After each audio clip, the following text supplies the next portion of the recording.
In this lesson, we are going to cover naming and writing covalent compounds.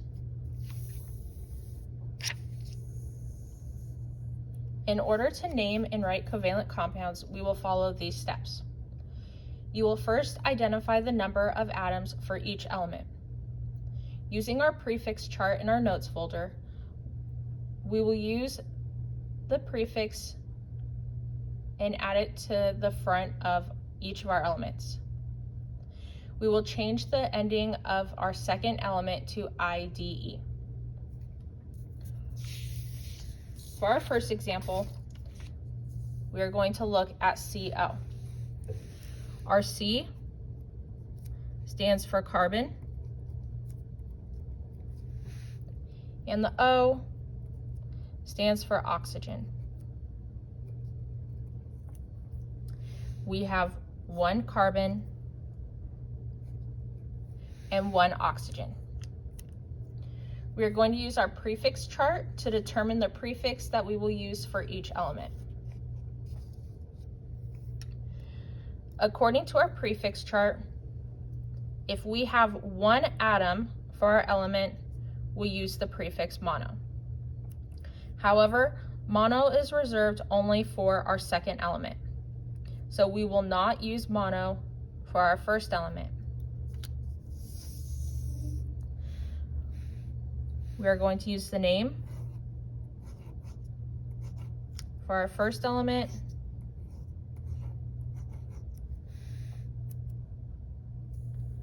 and then we will use the prefix mono for our second element.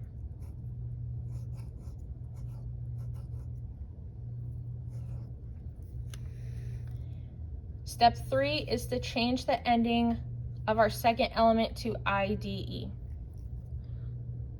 Oxygen will change to oxide. In monoxide, we will not have two O's next to each other. So our final name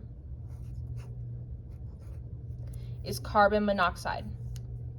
From this name, we can tell that we have one carbon atom and one oxygen atom.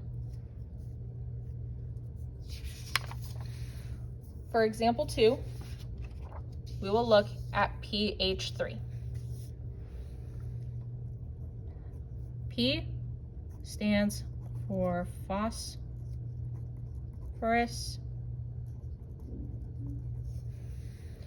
and hydrogen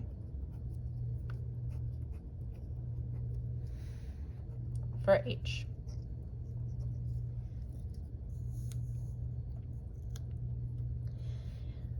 We have one phosphorus atom and 3 hydrogen atoms. Again, we will use our prefix chart to identify the prefixes that we will use in front of each element. We have one phosphorus atom and 3 hydrogen atoms. Again, we do not use mono for the first element. Our first element will not have a prefix.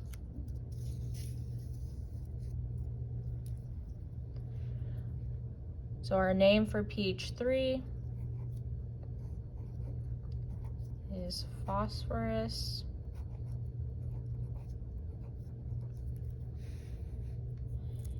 Our prefix for hydrogen, the 3, will be tri.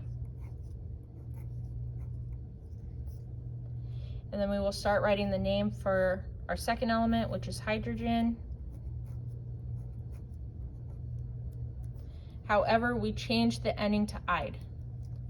So instead of trihydrogen, we will write trihydride.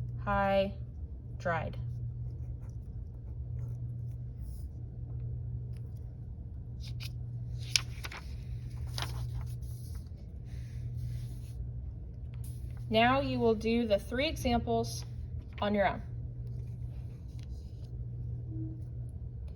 N2H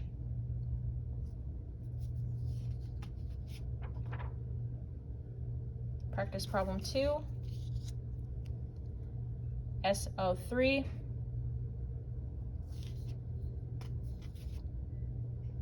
Practice problem 3,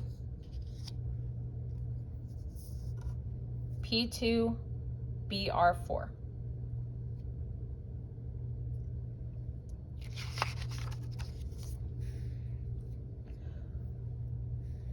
The second part of our lesson is to use our names and write the chemical expression. We are first going to start with nitrogen trihydride. Again, we are going to use our prefix chart to identify the number of atoms for each element. Nitrogen does not have a prefix. Therefore, we can infer that there is one atom of nitrogen. We'll use the chemical symbol N.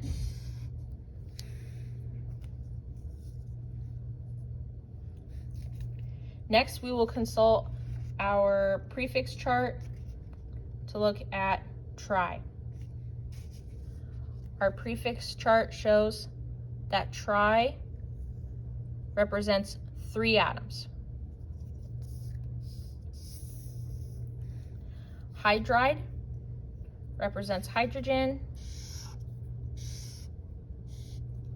and the 3 in front tells us that we have 3 hydrogen. So our final answer is NH3.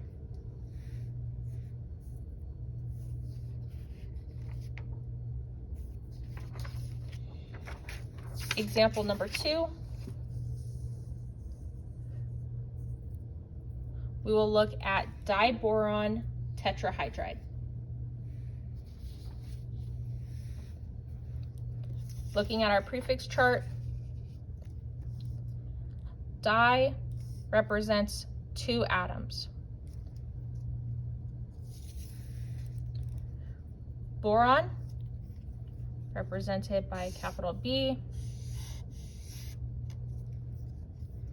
we have 2 boron.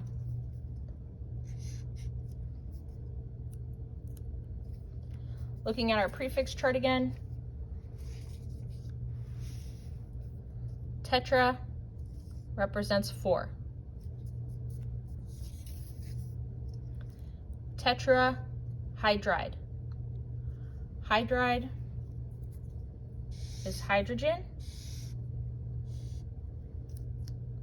and there are 4 hydrogen. Our final answer is B2H4.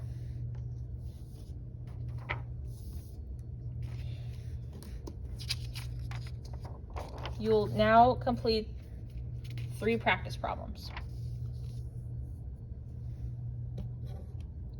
Number 1, tetraphosphorus dec oxide.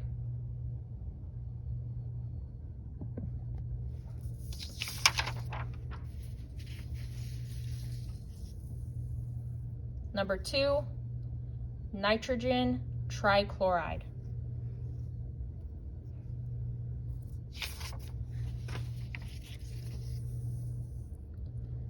Number 3, carbon disulfide.